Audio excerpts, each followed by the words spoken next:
The unfortunate thing I've always thought, having had to research this statute and apply it in a large criminal conspiracy, is the title of the statute. The title is Seditious Conspiracy. I highlight that because the word sedition does not appear in the charging language of the statute, which, if you're talking about what people can be charged with and what crimes they've committed, it's the charging language, not the title of the statute, that makes all the difference.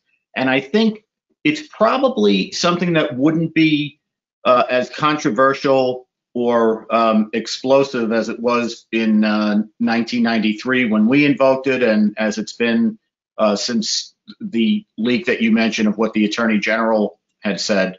The reason for the controversy centers on the word sedition.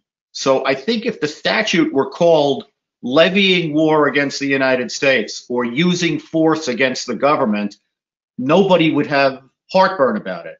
But the problem is twofold. Sedition is a kind of a vague term. I think the common understanding of it is action against the government. But it could also be understood as dissent against the government. It would have to be pretty vigorous dissent, I think, to fall within the common understanding of the term.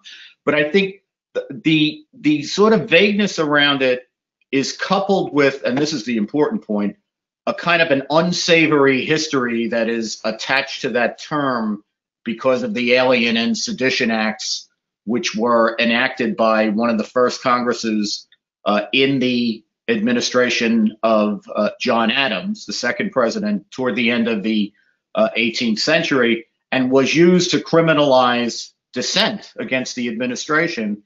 And for that reason, I believe all of the people who were either charged or convicted of seditious or sedition charges under those acts were pardoned by President Jefferson in his administration. So the term sedition has this kind of a checkered past, but it didn't stop Congress from enacting a seditious conspiracy statute during the Civil War. And the current seditious conspiracy statute is the modern, in the sense of today codified in the federal criminal code, the modern version of what Congress enacted back in, I think it was 1862, 1863.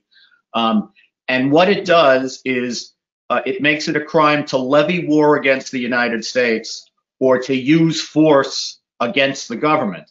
And it was, when it was enacted, it was mainly used in the free states against supporters of the Confederacy who committed acts of seditious violence in order to undermine the Union war effort. So what you hear in some of the complaints about it is that it's rarely invoked, as if the rarity means that there's something suspect about it, whereas in point of fact, the rarity is that we have the good fortune of living in a country where it's fairly unusual for large groups to conspire to levy war against the United States or to wage war against the United States or its government. But when that does happen, the statute is there and it's a perfectly good tool for it.